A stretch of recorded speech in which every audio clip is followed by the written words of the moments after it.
इंजील मुक़द्दस बामुताबिक मरकस। ये यसू की ज़िंदगी के इब्तदाई तरीन बयानात में से एक है और हमारी इब्तदाई तारीख़ी रवायात इस किताब को एक मसीही मुसन्निफ़ से मंसूब करती हैं जिसका नाम मरकस या यूहन्ना मरकस था। वो पौलुस रसूल का हम खिदमत और पतरस रसूल का करीबी साथी था और दर हकीकत पापियास नामी एक कदीम कलीसियाई मुअर्रिख याद करता है कि मरकस ने तमाम ऐनी शाहिदीन के बयानात और पतरस की याददाश्त को इकट्ठा किया और फिर उसे एक किताब की शक्ल दी। लेकिन मरकस ने टुकड़ों को बेहंगम तौर पर नहीं जोड़ा, उसने यसू की कहानी को एहतियात के साथ मुरत्तब किया है। किताब के पहली सत्र में मरकस यसू के मुताल्लिक ये दावा करता है, ये यसू मसीह इब्ने खुदा की खुशखबरी का शुरू है।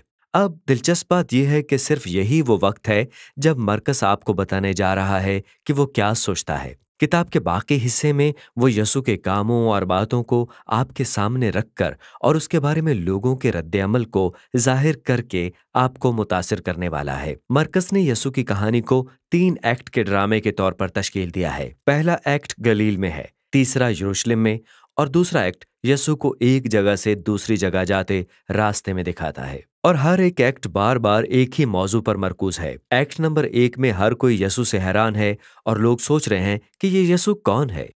एक्ट नंबर 2 में शागिर्द ये समझने की कोशिश कर रहे हैं कि यसू के मसीहा होने का क्या मतलब है। और फिर एक्ट नंबर 3 में हम एक हैरान कुन तजाद देखते हैं कि यसू किस तरह मसीही बादशाह बनता है। आइए इस पर गौर करें तो आप देखेंगे कि ये बात कैसे खुलती है। इब्तदाई जुमले के बाद मरकस कदीम अंबिया यसाया और मलाकी से एक इक्तबास के साथ आगाज करता है, जिन्होंने ये कहा था कि खुदा इसराइल के पास उस वक्त अपना एक पैगंबर भेजेगा जब खुदा खुद अपने लोगों को बचाने और उनका बादशाह बनने के लिए जाहिर होगा। मरकस यूहन्ना इस्तबागी को उस पैगंबर के तौर पर मुतारिफ करवाता है और फिर ऐन उस वक्त जब आप खुदा के ज़ाती तौर पर जाहिर होने की तवक्को करते हैं तो मरकस यसू को मुतारिफ कराता है और जब वो मंजर पर आता है तो आसमान खुल जाता है, खुदा का रूह यसू पर नाजिल होता है और खुदा फरमाता है, तू मेरा प्यारा बेटा है। इसके बाद मरकस हमारे सामने यसू के बुनियादी पैगाम का खुलासा रखता है। वो गलील में खुशखबरी की मनादी करता फिरा कि खुदा की बादशाही नज़दीक आ गई है। यसू पुराने अहदनामे के सहीफों से कहानी को आगे लेकर चलता है जो कि खुदा के अपनी दुनिया को बचाने के इक़दाम की है। खुदा यसू के वसीले बदी का मुकाबला करके लोगों की जिंदगियों पर बदी और उसकी गिरफ्त को शिकस्त देकर और फिर उन्हें यसू की पैरवी के जरिए अपनी हुक्मरानी के मातहत जिंदगी गुजारने की दावत देकर अपनी हुक्मरानी को बहाल कर रहा है। यहाँ से मरकस हमें कहानियों का एक बड़ा मजमुआ देता है जो उस वक्त यसू की कुदरत को जाहिर करती हैं जब वो खुदा की बादशाही लाता है। वो अपने इर्द गिर्द उन लोगों को शिफा देता है जिनके बदन बीमार या शिकस्ता या तारीक रूहानी कुव्वतों के जबर तले हैं, और यसू यहूदी लोगों के लिए कुछ ऐसे काम भी करता है जिन्हें करने का हक सिर्फ खुदा के पास है। वो लोगों के गुनाह माफ करता है। यहाँ यसू के कामों पर बहुत से मुख्तलिफ रद्द अमल जाहिर होते हैं। बाज लोग उसके पीछे हो लेते हैं और उसके शागिर्द बन जाते हैं, बाज लोग कुछ समझ नहीं पाते और बाज तो उसे बिल्कुल ही रद्द कर देते हैं, खुसूसन इसराइली रहनुमा जो उस पर खुदा के खिलाफ कुफ्र बोलने और बदरूह गिरफ्ता होने का इल्जाम लगाते हैं। लेकिन यसू ऐसे रद्द-ए-अमल से हैरान नहीं है, दरअसल वो इस पर ध्यान देता है। बाब नंबर 4 में मरकस ने खुदा की बादशाही के बहुत से पुरअसरार भेदों के मुतालिक यसू की तमासील जमा की हैं और यसू फरमाता है कि उसका पैगाम उस बीज की मानिंद है जो मुख्तलिफ अक़साम की मिट्टी में गिरा, बाज कबूल करने वाले हैं, बाज नहीं। या ये राई के बीज की मानिंद है जो बहुत ही छोटा होता है, ये गैर अहम लगता है लेकिन बाद में ये बढ़कर बहुत बड़ा हो जाता है और हर किसी को हैरान कर देता है। यसू का मौक़िफ़ है कि वही खुदा की बादशाही को लाने वाला मसीह है, लेकिन ये बात हर किसी की तवक्को के मुताबिक नहीं लगती और लोगों के दरमियान यसू के बारे में बढ़ती हुई उलझन उस बुनियादी नजरिए से जुड़ी हुई है जिस पर मरकस पहले एक्ट के आखिर में जोर देता है, यानी यसू के शागिर्द भी उलझन का शिकार थे, यहाँ तक कि वो ये समझने की कशमकश में थे कि हकीकत में यसू कौन है। और ये हमें एक्ट नंबर 2 पर ले आता है। ये एक अहम गुफ्तगू के साथ शुरू होता है। यसू अपने शागिर्दों को एक तरफ ले जाकर पूछता है, तुम सब मुझे क्या कहते हो? और पतरस रसूल जवाब में कहता है, तू मसीह है। लेकिन ये वाज़े हो जाता है कि पतरस रसूल के लिए इसका मतलब है कि यसू दाऊद की नस्ल से एक फतहमंद फौजी बादशाह है जो इसराइल को रोमियों से बचाएगा। लेकिन यसू यसू के लिए मसीह होने का मतलब है कि वो यसाया 53 बाब का दुख उठाने वाला खादिम है, जो यरूशलेम में अपनी जान देकर खुदा की बादशाहत को लाएगा। शागिर्द इस बात को नहीं समझते। उनका ख्याल था कि यसू बादशाह की पैरवी करने का मतलब शोहरत, इज्जत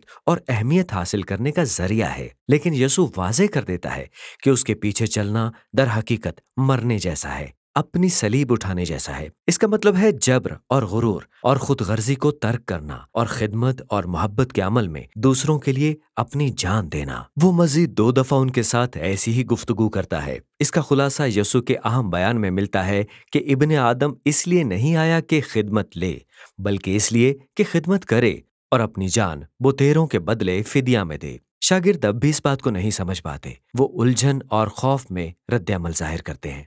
और इस तरह यहाँ एक्ट नंबर 2 में मरकस एक और बुनियादी कहानी पेश करता है जो किताब के तारुफ को दोहराती है। यसू अपने 3 शागिर्दों को लेकर पहाड़ पर जाता है और अचानक उसकी सूरत तब्दील हो जाती है। वो नूर और जलाल के साथ मुनव्वर है और बादल उन पर साया कर लेता है। अब ये बिल्कुल इसराइल के खुदा के उस जलाल की मानिंद है जो बहुत पहले कोहे सीना पर दिखाई दिया था। और जब खुदा दोबारा ऐलान करता है कि ये मेरा प्यारा बेटा है, तो वो अंबिया जो कोहे सीना पर खुदा की हुजूरी में खड़े हुए थे, यानी मूसा और एलिया, यसू के साथ जाहिर होते हैं। अब एक्ट नंबर 2 के सारे बयानात के दरमियान में इस कहानी को रखते हुए मरकस एक हैरत अंगेज दावा कर रहा है कि यसू खुदा का बेटा, खुदा के जलाल का मुजस्सम परतौ है और यसू की ज़ात में इसराइल का जलाली खुदा अपने लोगों के गुनाहों की खातिर दुख उठाने और जान देने के वसीले उनका बादशाह बनने जा रहा है। ये एक हैरान कुन दावा है जो पहाड़ से रवाना होते वक्त शागिर्दों को उलझा और डरा देता है। ये हमें एक्ट नंबर 3 तक ले आता है। यसू ईद फसा के लिए सरेआम शाहाना अंदाज में यरूशलेम में दाखिल होता है। लोग बतौर मसीह उसकी तमजीद कर रहे हैं। फिर वो हैकल के सहन में दाखिल होता है और वो अपना शाही इख्तियार लागू करते हुए चोरों और बदमाशों को वहां से निकाल देता है और कुर्बानी के निजाम को रोक देता है। यहाँ से उस हफ्ते का आगाज होता है जिसमें यसू इसराइल के रहनुमाओं के साथ बहस करता, उनकी रियाकारी पर मलामत करता है और इस तरह वो उसके कत्ल का मंसूबा बनाते हैं। यसू ये पेशनगोई करते हुए अपने शागिर्दों को खबरदार करता है कि यरूशलेम और हैकल एक ही पुश्त में तबाह कर दिए जाएंगे और उसके शागिर्दों को उस वक्त तक सताया जाएगा जब तक वो दोबारा आकर इस दुनिया पर खुदा की बादशाही को मुकम्मल तौर पर कायम नहीं कर देता। और ये सारी चीजें आखिरी रात की तरफ ले जाती हैं। यसू अपने शागिर्दों के साथ आखिरी फसा का खाना खाता है। ये एक अलामती खाना था जो फसा के बर्रे की मौत के वसीले इसराइलियों की गुलामी से रिहाई की कहानी बयान करता था। यसू इन अलामात को लेकर उन्हें नए मायने देता है। वो गुनाह और मौत से आज़ादी को जाहिर करती हैं जो दुख उठाने वाले खादिम मसीह की मौत के जरिए वकूअ में आएगी। यहाँ से कहानी यसू की गिरफ्तारी, इसराइली काहिनों और रोमी गवर्नर पिलातुस के सामने उसकी पेशी की तरफ चल पड़ती है और उन सब का नतीजा यसू की मसलूबियत की सूरत में निकलता है। और इसका इख्तिताम एक अहम मंजर पर होता है जो एक्ट नंबर 1 और 2 के मनाजिर से मुशाबहत रखता है। और इस पर सिर्फ अंधेरा जाहिर होता है, बादल नहीं। और आसमान से खुदा की आवाज की बजाय ये यसू की आवाज है जो मरने से पहले पुकार रही है। और फिर हैरान कुन तरीन बात यह है कि ये एक रोमी सिपाही था जो देखता है कि यसू मर चुका है और उसकी शनाख्त की पहचान पाता और ऐलान करता है कि यसू कौन है। ये आदमी खुदा का बेटा था। वो कहानी के अंदर यसू की शनाख्त के मुतालिक कहानी के हैरान कुन दावे को तस्लीम करने वाला पहला शख्स है कि ये खुदा का बेटा मसीह मसलूब हो गया है। ये यसू नासरी है जो अपने दोस्तों और दुश्मनों के लिए मर गया है। इसके बाद यसू की लाश को कब्र में रखा जाता है और हफ्ते के पहले दिन उसके शागिर्दों में से 3 औरतें कब्र पर आती हैं और उनको मालूम होता है कि कब्र खाली है, पत्थर हटा हुआ है। और एक फरिश्ता उनको बताता है कि यसू यहाँ नहीं है, वो मुर्दों में से जी उठा है। और वो उनको हुक्म देता है कि जाओ और दीगर शागिर्दों को भी खुशखबरी सुनाओ कि यसू जी उठा है और वो गलील में तुमसे मिलेगा। वो औरतें बौखला जाती हैं। मरकस कहता है और वो निकल कर भागीं क्योंकि लर्जिश और हैबत उन पर गालिब आ गई थी और उन्होंने किसी से कुछ ना कहा क्योंकि डरती थी। और इस तरह यसू के शागिर्द वैसा ही खौफ और उलझन जाहिर करते हैं जो एक्ट नंबर 1 और 2 के इख्तिताम पर देखा गया था। और इस तरह किताब इख्तिताम पजीर होती है। अब अगर आप कलाम मुक़द्दस पर नजर करें तो आप देखेंगे कि मरकस की इंजील के इख्तिताम के लिए और बहुत कुछ है, जहाँ यसू अपने शागिर्दों पर जाहिर होकर उनसे बातें करता है लेकिन वहां पर एक ऐसा बयान भी है जो आपको बताता है कि कुछ इख्तितामी अल्फाज असल किताब का हिस्सा नहीं है, ये सिर्फ बाद के कम मोतबर नुस्खों में पाए जाते हैं। अब मुमकिन है कि असल इख्तिताम खो गया हो या दरअसल मरकस ने अपनी कहानी तहरीर करना खत्म ना की हो, लेकिन इस बात का ज्यादा इम्कान है कि ये इख्तिताम एक नुक्ते की तरफ इशारा करने के लिए किया गया है। पूरी कहानी चौंका देने वाले दावे पर मरकूज है जिसने यसू के शागिर्दों को शुरू से आखिर तक उलझाए रखा कि